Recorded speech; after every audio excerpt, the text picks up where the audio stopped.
What's up YouTube, I'm the Car131, and in this video we're going to be going over the Shotstop Duritium GT2 armor plate. So some specs on this GT2 before I shoot it. You can see all the information here on the back. GT2, RF2. I'm willing to bet that RF2 is standing for the NIJ's 0101.07 standards for rifle something 2, which is basically saying this is a level 3 plate. They don't come out and say it on their website, but as you can see, M193, M855, 308. It's basically it's a 308 plate, or it's a level 3 plus plate. They call it special threat. It's a level 3 plus plate. So some more specs on it. This is the 8.75 by 11.75 model. I got a smaller model because it's going to be a little bit cheaper. I'm not saying it is cheap. It's a little bit cheaper. It costed somewhere around like 450 bucks. So this is a very, very expensive plate. What do you get for all that money? You get a pretty high-end plate. Again, 8.75 by 11.75. They offer all the other typical caliber or typical sizes you would expect. 10 by 12, 11 by 14. I think they have some 8 by 10s, yada yada. They claim this plate right here, the 8.75 by 11.75 model, they claim that this weighs 3.3 pounds. You should be seeing right now on my scale it weighed barely over 3. So that's pretty impressive. They also say that this should be 0.06 inches thick. So let's find out on my caliper.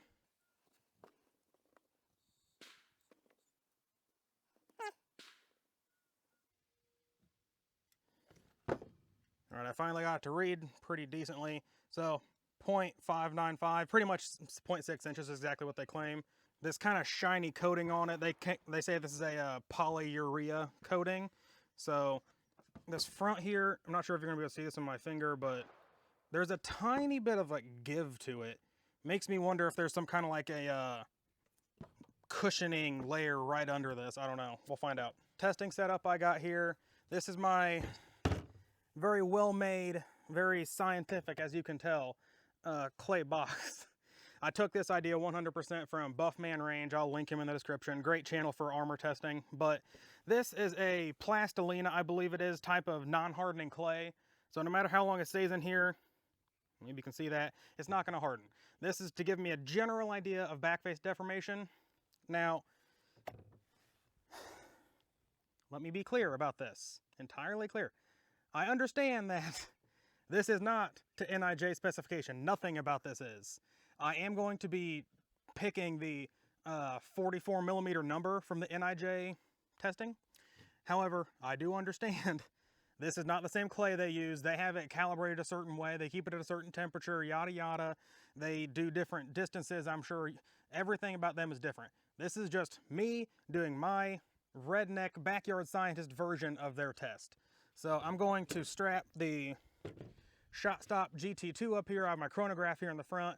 Step off to about 5 yards, and I'm going to start out with a, let's start out with M193 out of a 20-inch AR. All right, I got a 55 grain M193 from IMI, Israeli Military Industries. 5 yards away, chronograph set up, my super slow-mo camera set up. Let's see if this stops it. I'm really hoping it will. If it doesn't, I'm going to be very disappointed, but KM Tactical 20-inch upper, so we should be getting pretty much maximum velocity. Pretty much worst case scenario for this plate. Let's test it.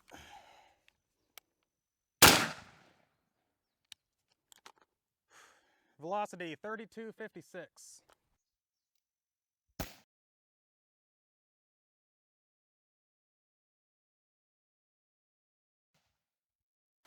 All right, got my plate.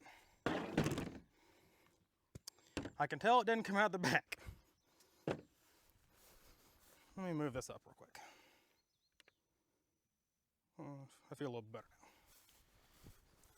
Hopefully I'm in frame. I can tell it didn't come out the back, which is always a good start. Hit right here. See how it did.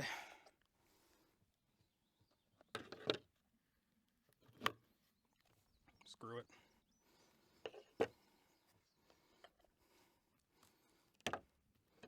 Was there a penetration? No penetration. Pretty decent bulge right there. I'll get you a more close-up picture. It looks like there's more back face on the clay, which I'll show you in a moment. Pretty clean hit. No penetration, however. Let's try this out here.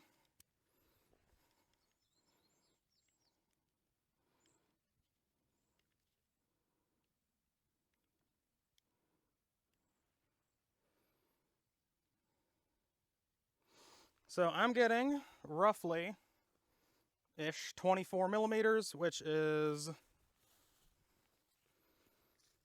well within the standard that I'm looking for. Once again, that was not exact, that was not scientific. That's a rough general estimate that you can maybe get an idea of. I'm back face right there.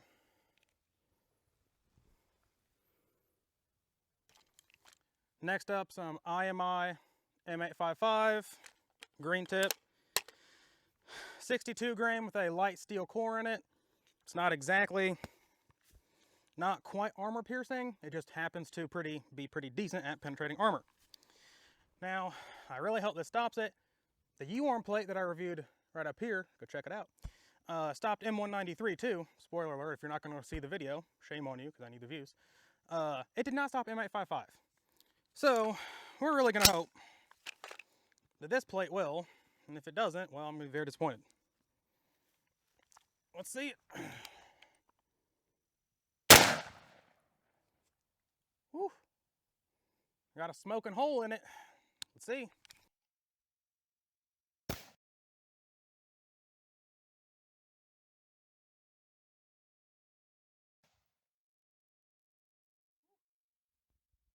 All right. Once again, no penetration out of the back. Good start. Velocity, by the way, 30.24. Let's see how she did.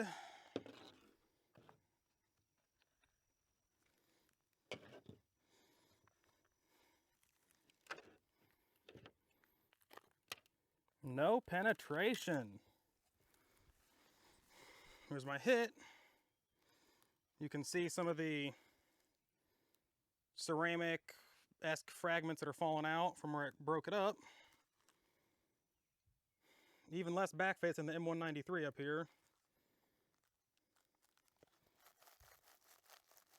I'm not sure how to feel about that. Let's get a rough estimate on the backface.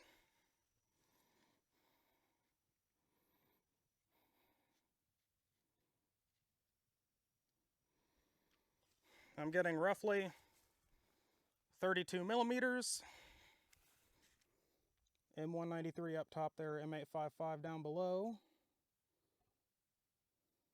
Next up, I got some M80 ball, 147 grain, 308 by GG&G, I believe it is.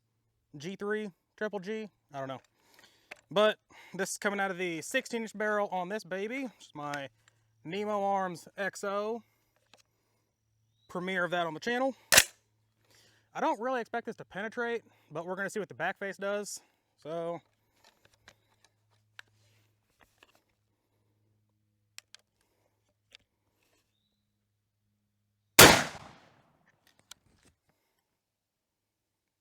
that looks pretty close to the M193.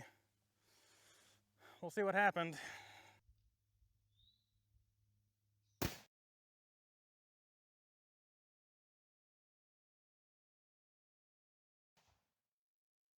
All right, so for the record, everybody, M193, M855, M80. That looks like it's probably over the 2-inch spacing gap for the NIJ, but we'll find out. Did not penetrate the block. Ugh. Did not come out the back. We'll see what she did.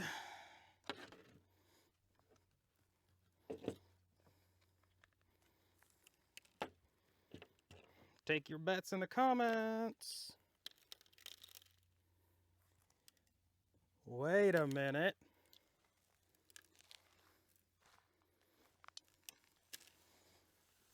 Okay, it definitely, I'm pretty sure failed the 44 millimeter back test, but it looks like there was a pass-through. However,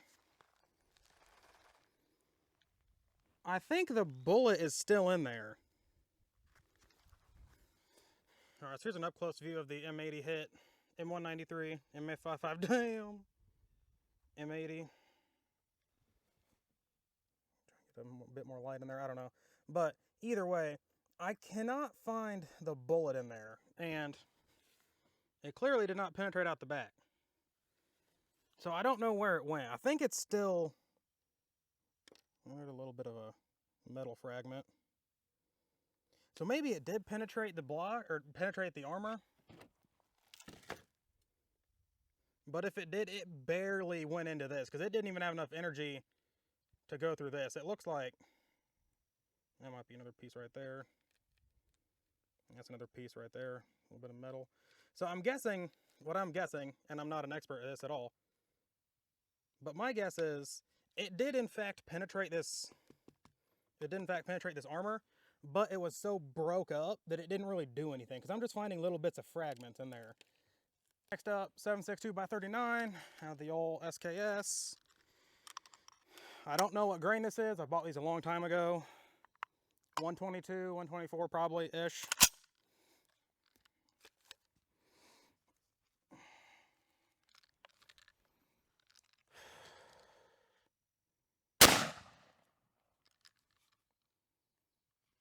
Did not get a recording on the velocity for that one.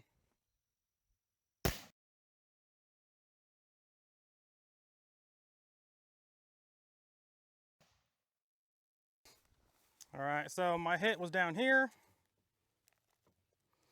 Given all this clay, I'm pretty sure we penetrated. But, interestingly, once again, did not come out the back. So we'll just have to wait and find out.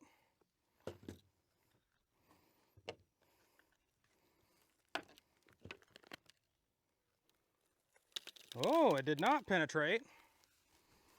So, once again, go over this. M193, M855, M80, 7.62x39. It's getting weaker, but it did not penetrate at all. Nothing here. Again, I don't know if that 308 penetrated. If it did, it was just in tiny fragments.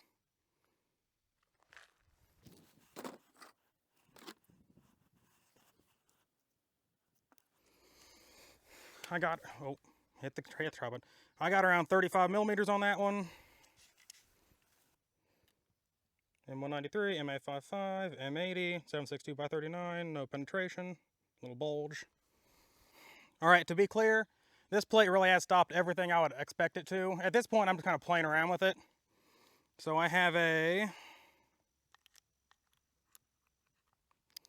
158 grain jacketed hollow point 357 Magnum from Underwood Ammunition. See how the plate handles it. I missed the plate. We'll take another shot. Fuck. Let's try this again. I was kind of aiming for the top. I pulled right, apparently.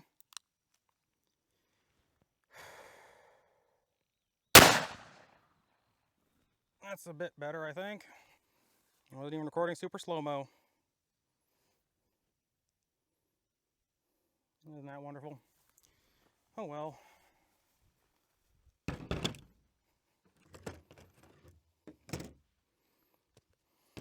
All right, so. Fuck. Oh, let me move this up a little bit to be safe.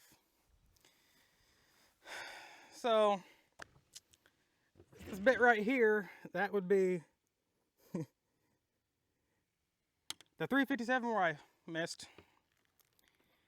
And then despite I was trying to hit up here, I suck with revolvers and I hit down here.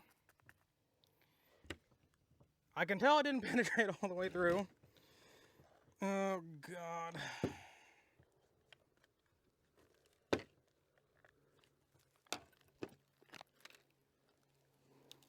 Obviously, I'm not surprised, but that's what it did. 357 hit over here. Interesting, there's a bit of like a foam liner on the edge. That makes me wonder if this is not a whole edge-to-edge plate. That foam right there. It feels almost like this very edge does not have any armor on it. Just less than ideal, but it is what it is. No passer. Next up, we gotta try a 458 Socom, 250 grain Extreme Hunter from Underwood, coming out of the Aetherus A15.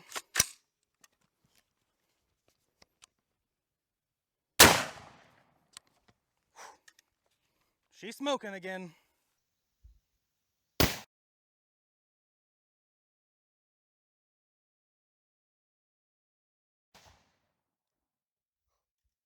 All right, here's my hit up top.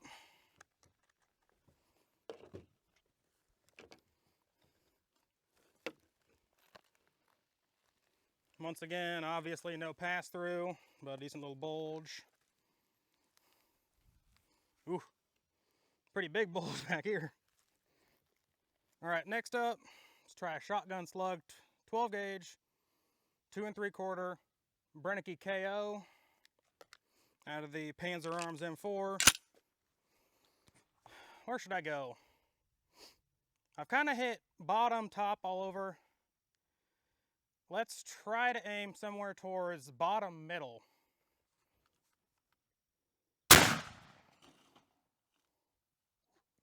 Damn!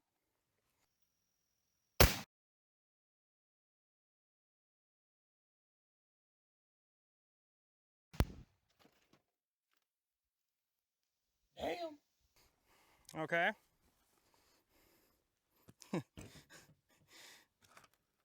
Oh boy. Have to see if I can fix that in a minute, but...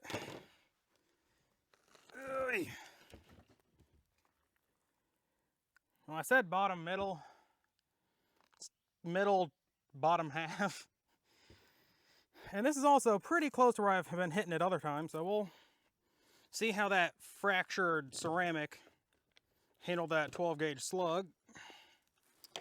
It didn't penetrate. Shotgun slugs suck at penetrating, but where my hit was. That was a 12 gauge slug, that was a 458. This plate has held up exceptionally well. Let's see how an entire magazine of 9mm will do to it. This is either Wolf or Tula, one of the two. 115 grain 9mm. Glock 45.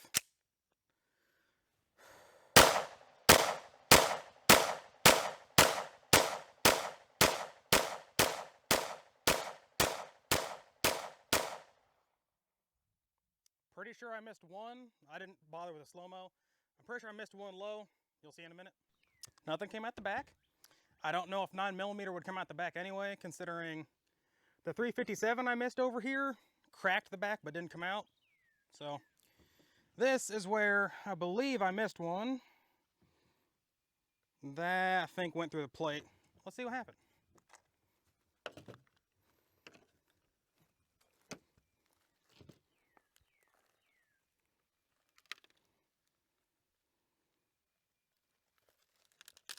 Okay, I think I got one penetration.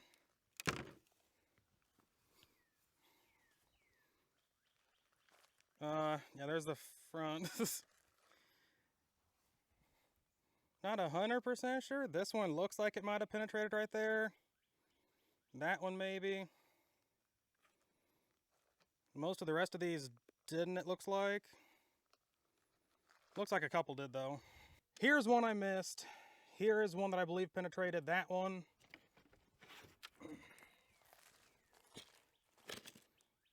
I believe that one was this one, which might have penetrated. Not sure. Either way, that's what the front looks like. That one, I'm not sure if I just missed that one or if that one came at the very edge right there. I don't know. Oh, what's that? 9mm. Any other goodies? I can get the wad from the shotgun slug.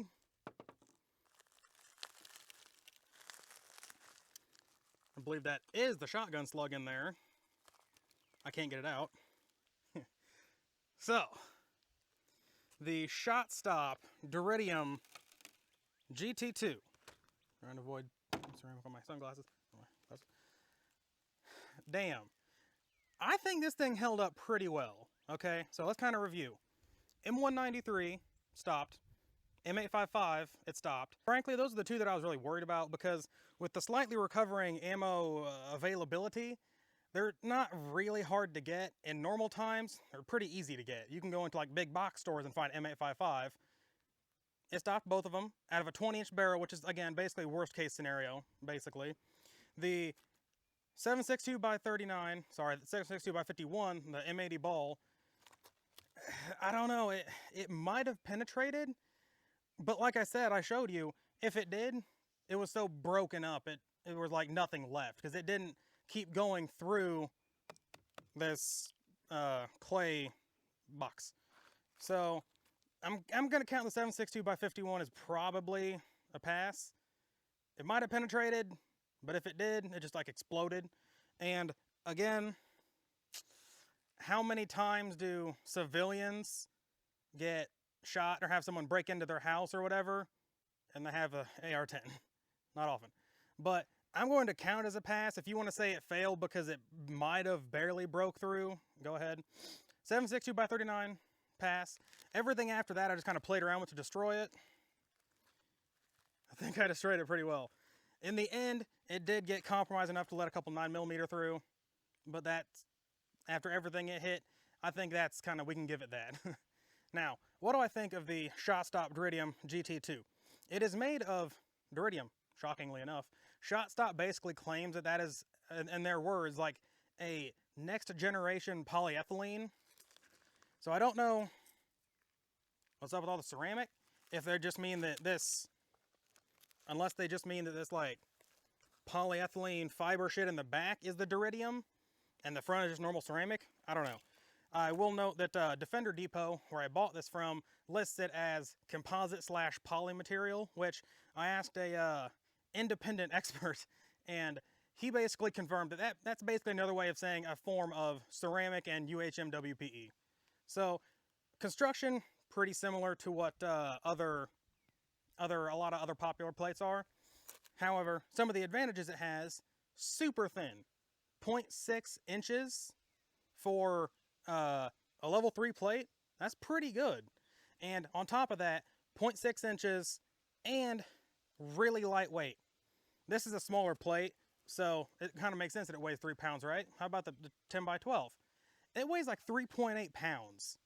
Anybody that has worn a plate carrier for an extended period of time, whether that be military or police, or you're just like a civilian that really likes to train, you go to a lot of training events or something like that, or anything like that. If you've ever worn a plate carrier for hours at a time, you know weight adds up. So level 3 plus 10 by 12 plate that's only 3.8 pounds, that's pretty good. So I would say the Shotstop GT2 is probably, in my opinion, of the ones I've seen and personally tested, definitely top tier when it comes to armor. Unfortunately, again, you pay for that. I forget the exact number. I'll roll in a picture of the product page if I can find it. But this was like 460 bucks.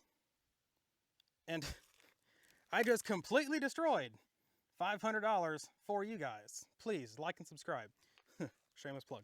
But if you're looking for a really high-end level 3 plus plate that'll handle all of the super common threats you're, especially as a civilian, realistically likely to come up against, and you have the cash, you can't really do much better than the Shotstop Duritium GT2. I'm the Calcar 131, signing off.